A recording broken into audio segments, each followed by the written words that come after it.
다시 한번 읽습니다. 시온 딸에게 이르기를 내 왕이 내게 임하나니 그는 겸손하여 낙이 곧 멍에 매는 짐승의 새끼를 탔도다 하라 하였느니라. 아멘.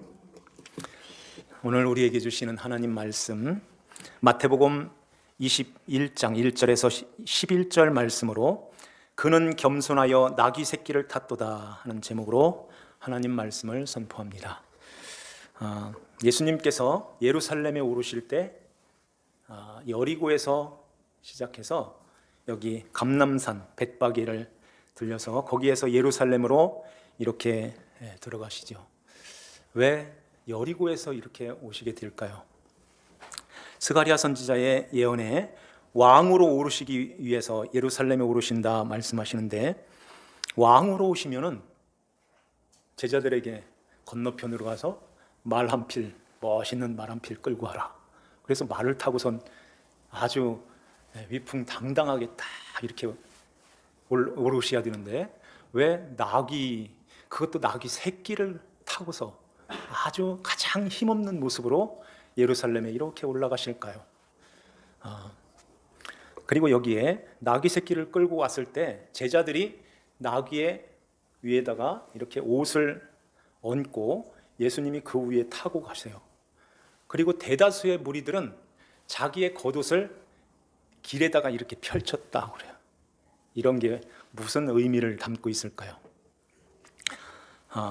여리고 하면, 여리고에서 예수님이 지난주에 그 두 명의 맹인들을 길가에 있는, 길 바깥에 있는 그 맹인들을 불러서 눈을 열어주시는 그런, 띄워주시는 그런 기적을 행하셨죠. 그리고 여리고에서 예수님이 이렇게 구원해서 부르신 그 사람이 또 있어요. 누굴까요? 누가복음 19장에 보면은 세리장 삭개오가 나오죠. 삭개오.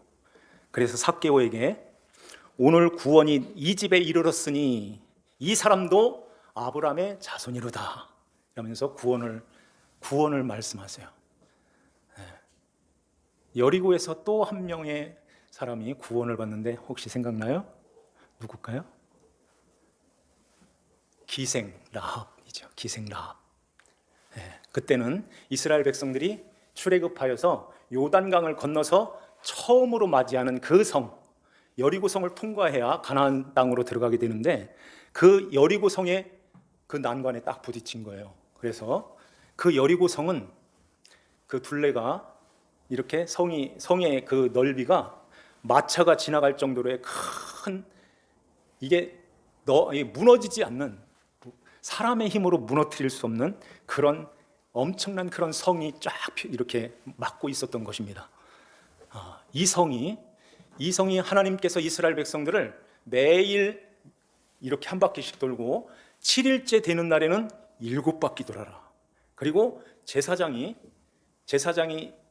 맨 앞장서서 이렇게 법궤를 메고서 이렇게 돌게 되는데, 다 돈 다음에는 나팔을 불 때에 크게 함성을 지르라, 외쳐라 그래요. 그때 이 성이 바깥으로 무너진 게 아니라 안으로 무너졌다고 그래요. 이게 동그랗게 이 성이 안으로 푹 주저앉는 거예요.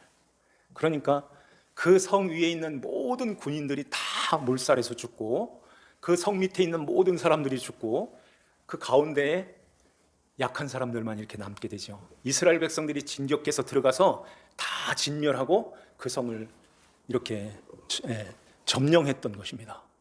거기에서 살아남은 사람이 한 사람이 있죠. 물론 그 가족들이 다 그 집에 들어와서 살게 되는데, 그 사람이 기생 라합이에요. 그죠? 기생 라합이 어떻게 해서 살았을까요? 모두가 다 진격해서 들어가서 다 죽이는데, 어떻게 이 기생 라합의 집에, 그 집이 이제 구원받을 하나님의 백성이라는 그 표시가 있었다는 거죠. 그게 뭐예요? 붉은 밧줄인 것입니다. 정탐꾼들이 이렇게 바깥에하고 연결된 그 창가로 정탐꾼들을 내보낼 때 그 창가에다가 긴 붉은 밧줄을 이렇게 내리라고 하신 거예요. 그래서 그 붉은 밧줄을 보고서 이 집은 절대 멸하면 안 된다. 그렇게 해서 이 기생 라합의 집에 있는 모든 사람들이 살게 되죠. 그러면은 여기에 맹인과 세리장, 세리와 기생, 이 사람들의 특징이 뭘까요? 모든 사람들이 다 죄인 취급하는 사람들이에요. 죄인. 네. 그래서 예수님께서 삭개오의 집으로 들어갈 때 거기 돌감나무, 뽕나무에 올라가서 삭개오야 내려오라. 오늘 너의 집에 오늘 유하여야 되겠다. 이렇게 할 때 예수님을 집으로 이렇게 영접하게 되는데, 그것은 예수님이 삭개오의 그 마음, 우리 마음에 들어오듯이 삭개오의 안으로 들어오시겠다 하는 것입니다. 그러니까 사람들이 수근수근 거리는 거예요. 어떻게 저 죄인의 집에 들어가서 식사를 하냐? 그러면서 이렇게 수근거리잖아요. 소경이 막 소리를 지르면서 예수님이 지나가신다는 그 소문을 듣고선 다윗의 자손 예수야, 나를 불쌍히 여겨주세요. 그때 옆에 지나가는 그 무리들이 누른 거예요. 꾸짖으면서 잠잠해! 여기가 어딘데 소리를 지르고 그래? 죄인의 주제에, 그러는 것입니다.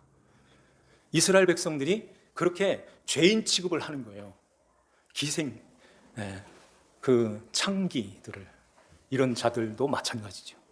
그런데 이상하게요, 예수님이 공생애에서 복음을 전할 때 항상 누구와 같이 있어요? 꼭 가도 그 사람들한테 욕먹을 때 어떻게 죄인들하고 같이 식사를 해? 이런 데만 찾아가시는 거예요.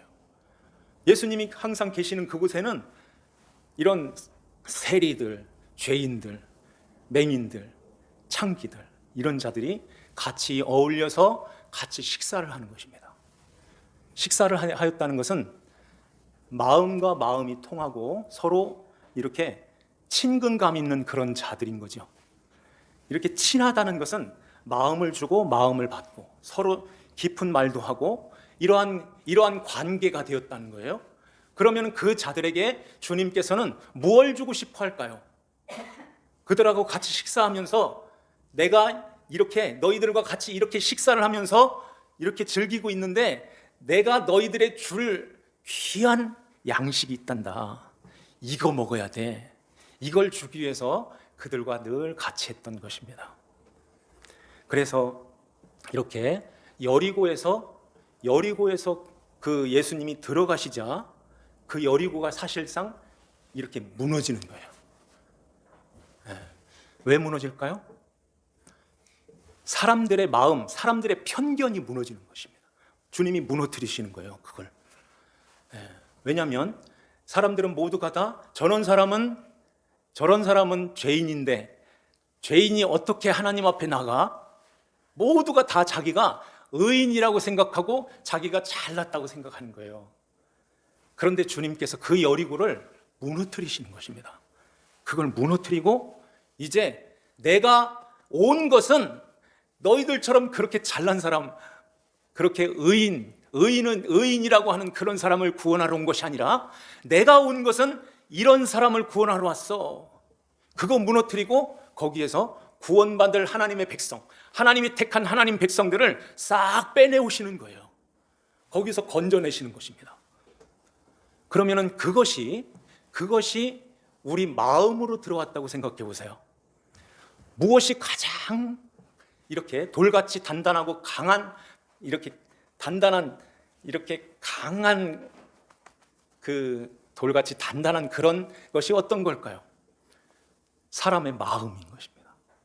이 마음이 마치 여리고 성처럼 누구도 들어올 수 없는 그런 철벽 같은 이런 벽이 사람들의 마음에 딱 자리 잡고 있는 거예요. 그런데 이게 절대 무너지지가 않아요.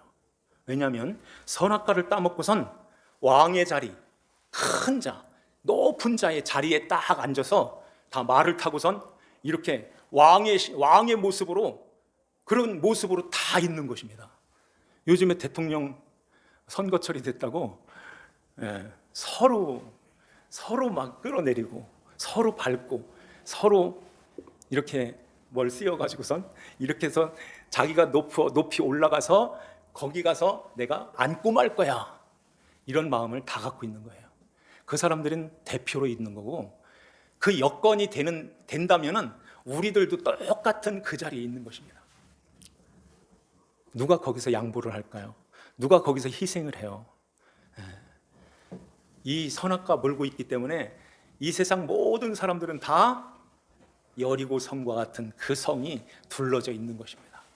아무도 못 들어와, 아무도, 이러면서 내가 제일이지, 내가 큰 자지, 이런 모습으로 다 있는 것입니다. 그런데 하나님께서 내 백성, 내 택한 백성, 내 사랑하는 아들, 딸들, 이 백성들을 구원하기 위해서 그 여리고 성을 무너뜨리고 주님이 들어오시는 거예요. 그 성은 사람이 그 성을 절대로 무너뜨릴 수가 없어요. 우리 마음이 그렇다는 것입니다. 그런데 주님이 이 마음을 무너뜨리시는 거예요. 어떻게 무너뜨리실까요? 만약에 예수님이 말을 타고서 칼을 들고 몽둥이 들고서 덤벼 이렇게 해서 들어오면 한 사람도 그 말에서 내려올 사람 없어요. 해보자는 거야 지금? 이렇게 나오죠. 그런데 사람의 마음은 어디에서 무너지냐면은 감동을 받을 때 무너져요. 감동을 받을 때.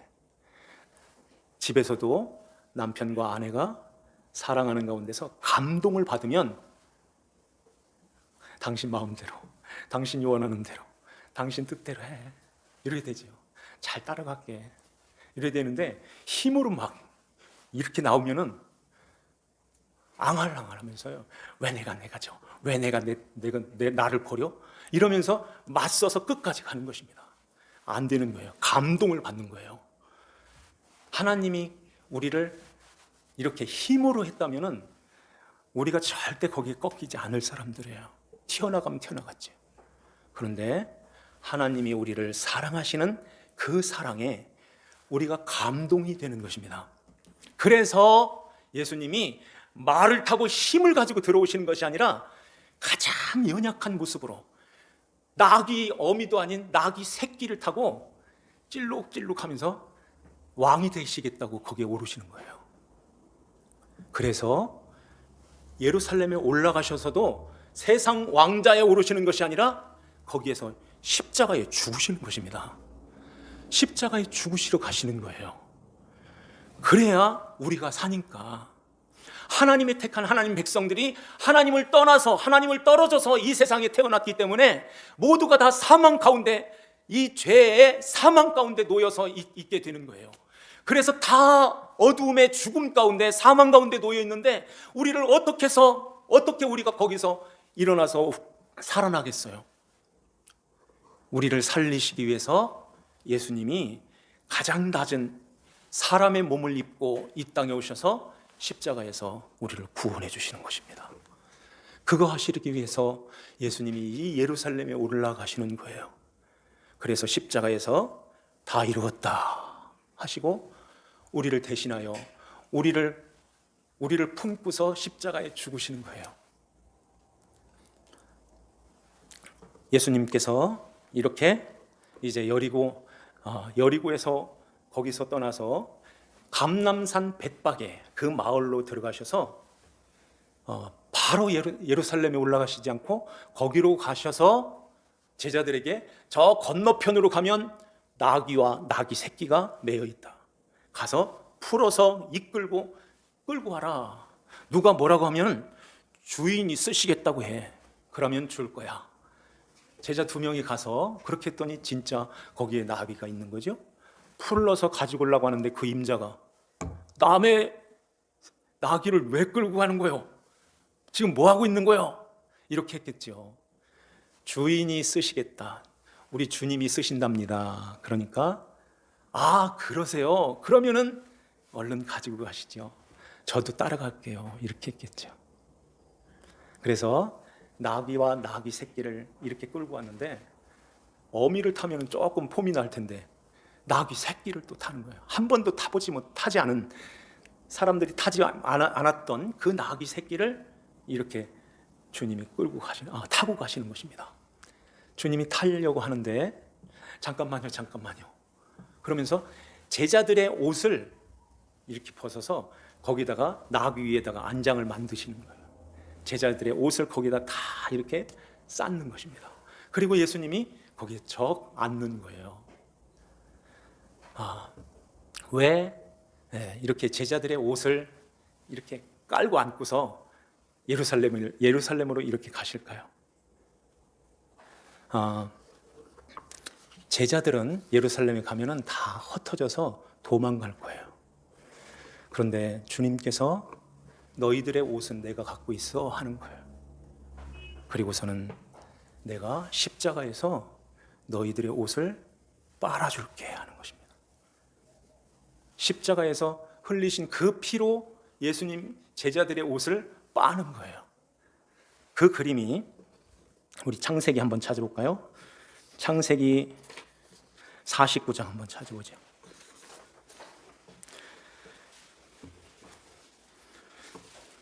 창세기 49장 10절.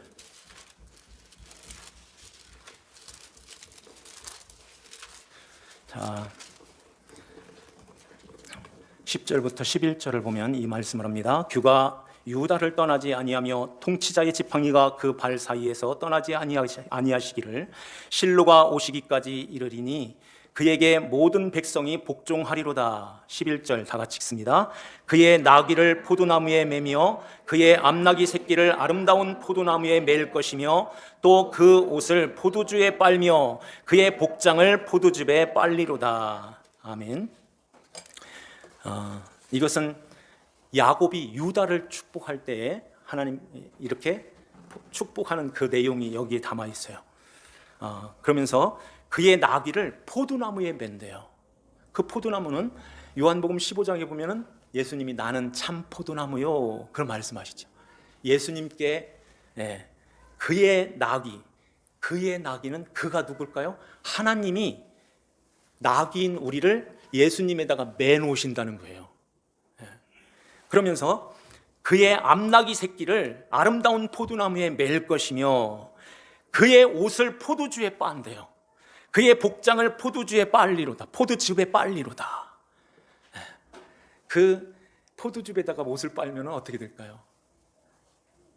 이게 이제 예수님께서 제자들의 옷을 나귀에다가 딱 안고서 십자가에서 제자들의 옷을 빨아주시는 거예요. 제자들이 다 흩어져서 도망가죠. 저 갈릴리 바다에 가서 그 입혀주시는 그런 모습인 것입니다. 그 피로 빨면은 피로 빤 그 옷을 입을 수 있겠어요? 뻘건해가지고. 그런데 이게 왜 흰 옷, 흰 눈보다 더 깨끗하고 양털보다 더 깨끗한 그런 옷이 될까요? 그 세마포 옷이 그렇게 해서 입혀주시게 되는데 이것은 하나님 아버지가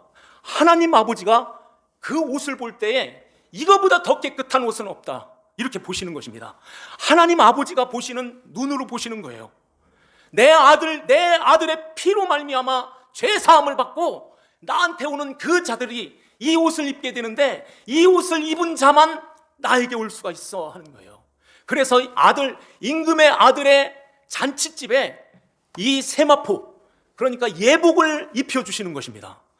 이 예복을 입은 자들만 그 잔치집에 들어가서 그 음식을 먹게 되는 거예요. 살찐 짐승, 그 살찐 짐승으로 잔치한 그 음식을 먹게 되는 그것이 거기에 비유로 말씀하시죠.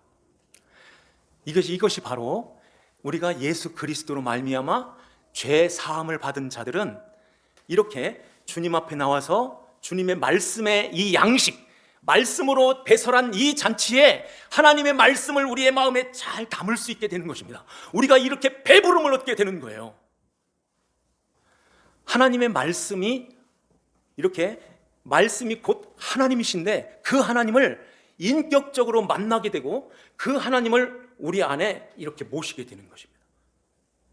그래서 마치 이러한 거예요. 저기 노 목사님이 동생이 장화를 줬다는데 저한테 장화를 하나 주시겠다는 거예요. 근데 가지고 왔는데 얼마나 크냐면은 여기다 입는 장화를 가지고 온 거예요. 여기 걸빵해 가지고 그걸 이렇게 속으로 들어가서 입는 거예요. 이게 신는 게 아니라 이게 입는 그런 장화를 가지고 오신 거예요. 홍천에서. 그래서 하도 불편해 가지고서 잘랐는데 그 장화가 그냥 물에다 갖다 이렇게 놓으면은 동실동실 떠내려가다가 그게 장화 속에 물이 가득 차고 들어가면은 꼬로록 물속으로 들어가는 거예요. 무슨 얘기하려고 하냐면은 우리는 마치 그 장화와 같아요. 장화와 같은 그 장화는 이렇게 자기 마음대로 이렇게 떠내려가는 그런 모습으로 그 장화가 뭘 하겠어요? 저기 바위가 있는데 저쪽으로 내 이쪽 발은 저쪽으로 갖다가 옮겨놔야 되겠다. 이게 할 수가 없는 거예요. 그런데 제가 그 장화 속으로 쑥 들어가서 그것을 딱 입으면은 물이 이제 들어오질 않지요. 그러니까 제 의지대로 저쪽 길로 저쪽으로 건너가야 되겠다. 그러면은 그 장화를 신고서 이렇게 건너갈 수 있는 것입니다. 물살을 거슬리면서도 이렇게 올라갈 수 있는 거예요. 그래도 물에 떠내려가지 않아요. 마찬가지로 예수 그리스도께서 우리 안에 이렇게 들어오셔야지, 들어오셔서 이제는 내가 주님께 비워드리는 것입니다. 주님이 내 안에 들어오셔서 인격적으로 주님과 이렇게 만나는 거예요. 그래서 나 살아주세요 하고 주님께 드리는 것입니다.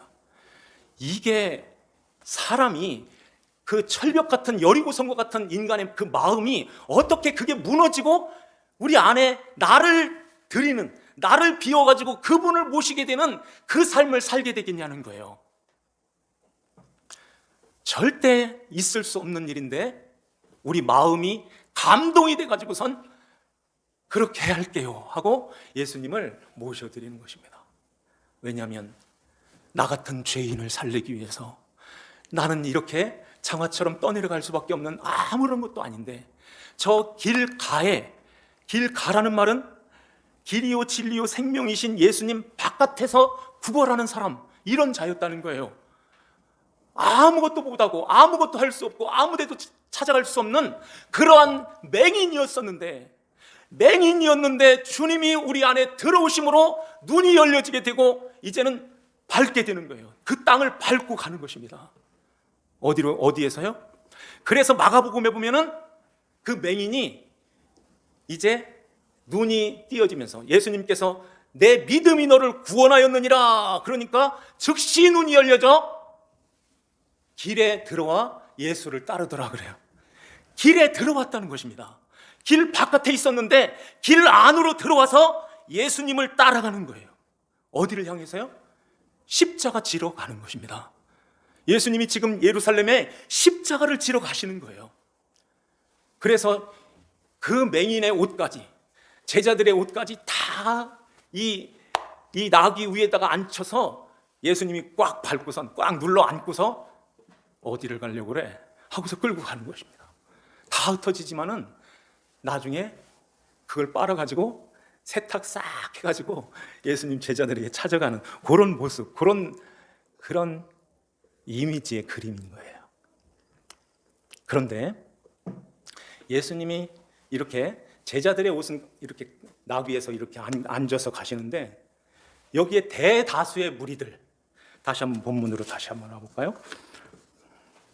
21장 8절에 보면 무리의 대다수는 그들의 겉옷을 길에 펴고 다른 이들은 나무 가지를 베어 길에 펴고 라는 말씀하죠. 이 길에 폈다는 말은 펼쳤다는 말인데 어디에 쓰이는 말이냐면은 잔치를 위하여 자리를 마련한다는 뜻이에요. 잔치를 위하여 자리를 마련하는 거예요. 그러니까 이 대다수의 무리들의 그들은 자기의 옷을 그 사람들의 옷은 우리처럼 이렇게 입는 그런 옷이 아니라 이렇게 두르는 옷이잖아요. 마치 넓은 그런 이불처럼 낀 옛날 그 아이들이 기저귀처럼 길은 옷을 조금 더 큰 옷으로 생각하면 될 거예요. 그런 긴 그런 옷을 예수님이 가시는 그 길에다가 펼쳐 놓으시는 거예요. 펼쳐 놓는 거예요. 펼쳐 놓으면 어떻게 될까요? 예수님이 나귀를 타고서 이렇게 앞으로 가잖아요. 그러면은 가면은 이 펼쳐 놓은 그 옷은 뒤로 이렇게 물러가는 거예요. 저 앞에서 또 다른 사람이 펼치면 그 옷도 쭉 뒤로 물러가는 거예요. 그렇게 되면 어떻게 될까요? 빨아줄 수 있어요? 못 빨아주는 거예요. 이 사람들의 마음이 거기에 담아 있는 것입니다. 예루살렘에 그렇게 해서 쭉 가서 예루살렘 성으로 이렇게 들어가는데 예루살렘 사람들이 소동하여 이는 누구냐 이렇게 물어보잖아요. 10절 말씀 한 번 더 볼까요? 예수께서 예루살렘에 들어가시니 온 성이 소동하여 이르되 이는 누구냐 그래요. 몰라서 물을까요? 이는 누구냐? 뭘 하러 왔어? 왜 이렇게 왔어? 왜 이렇게? 그러면서 소동을 하였다는 것입니다.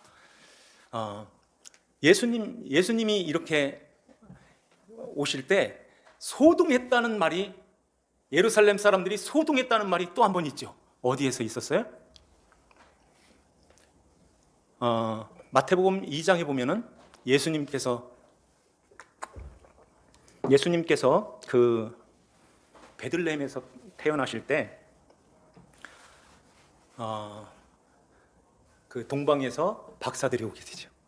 박사들이 와서 여기에 유대인의 왕이 태어났는데 어디 계시뇨? 그러니까 유대 사람, 이 예루살렘 사람들이 소동했다고 그러잖아요.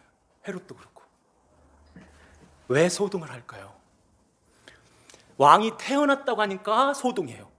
이번에는 왕이시다 하고 사람들이 호산나 호산나 하면서 여기에 9절 말씀에 다윗의 자손이여 찬송하리로다 주의 이름으로 오시는 이여 가장 높은 곳에서 호산나 호산나 하면서 소리를 지르는 거예요. 호산나라는 말은 구원하소서, 지금 우리를 구원하여 주세요 하는 그런 뜻이에요. 그러니까 지금 우리는 저 로마의 압제에서 지금 이렇게 억압받고 있습니다. 이 로마에서 우리를 건져서 이 억압에서 풀어서 자유하게 해주세요.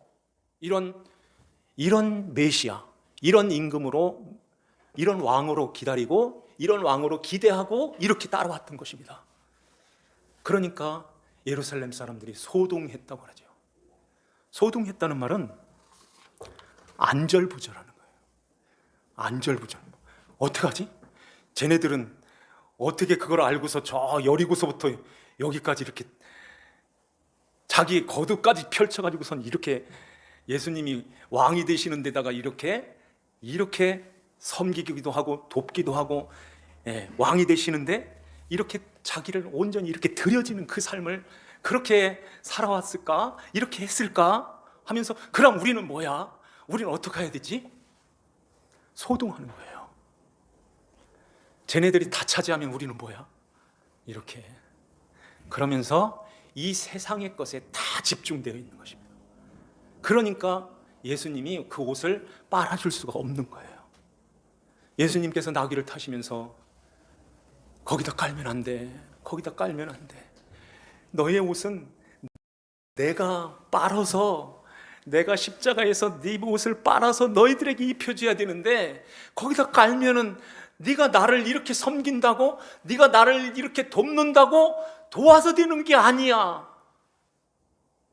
그런데 오늘날 교회가요, 다 이런 짓을 하고 있는 거예요. 뭘 주님을 위해서 뭘 섬기겠다는 거예요? 뭘 주님을 위해서 뭘 깔아드리겠다는 거예요?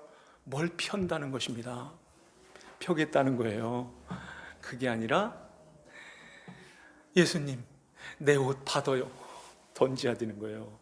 내 옷도 빨아줘요. 내 옷도 빨아줘요. 내 옷도. 예수님 아니면 나는 아무것도 아니에요. 내 옷 빨아주세요. 이렇게 해서 주님이 그 옷을 하나로 안고서 가셔야 되는 그런 그림이어야 되는 것입니다. 땅에다 깔면 나귀는 지나가고 마는 거예요. 저 저 뒤로 흘러가 버리는 것입니다.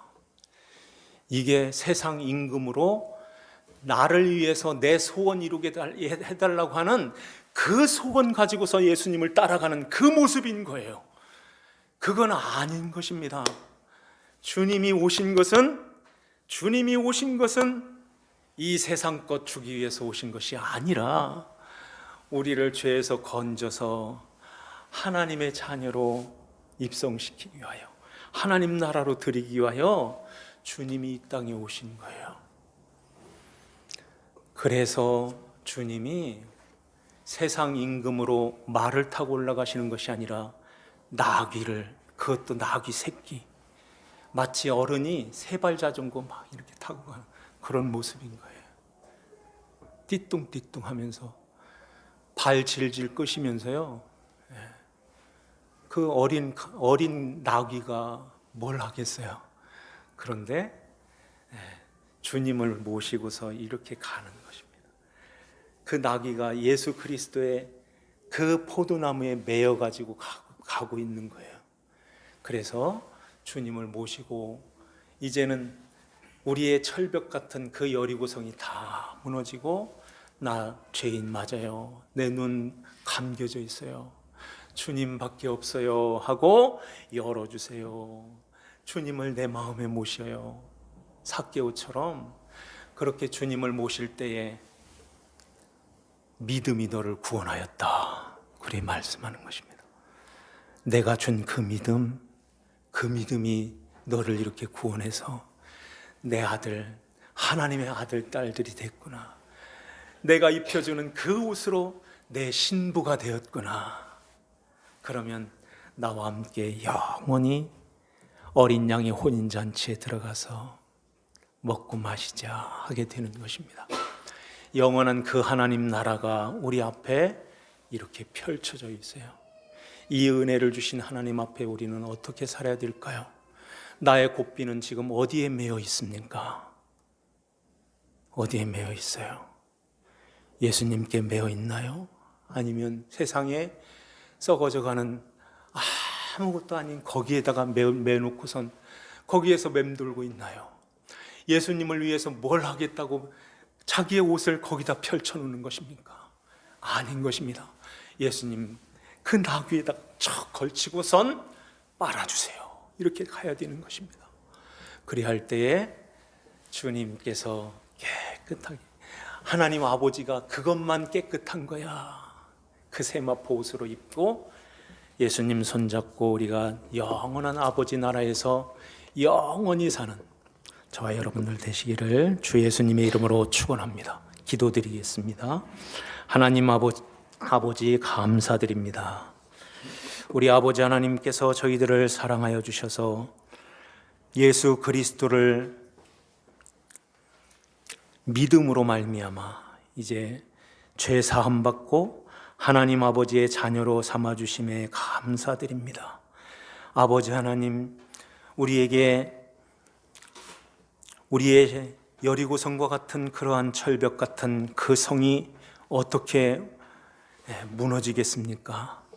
그 예수님께서 겸손하셔서 나귀를 타고, 그 나귀 새끼를 타고서 예루살렘에 입성하여 그 십자가에서 내려주신 그 세마포 옷으로 우리가 입혀질 때에 이제는 내 것이 아니라 주님의 것이며, 주님을 내 안에 마치 장화에 들어있는 그 장화처럼, 사람이 들어가는 것처럼 우리 안에 예수 그리스도께서 들어오셔서 이제 주님의 띄우시는 그 발걸음으로 길이신 예수 그리스도, 생명이시며 진리이신 예수님 안에서 우리가 주님과 함께 천성을 향해서 가는 아버지 자녀로 삼아주시니 감사드립니다.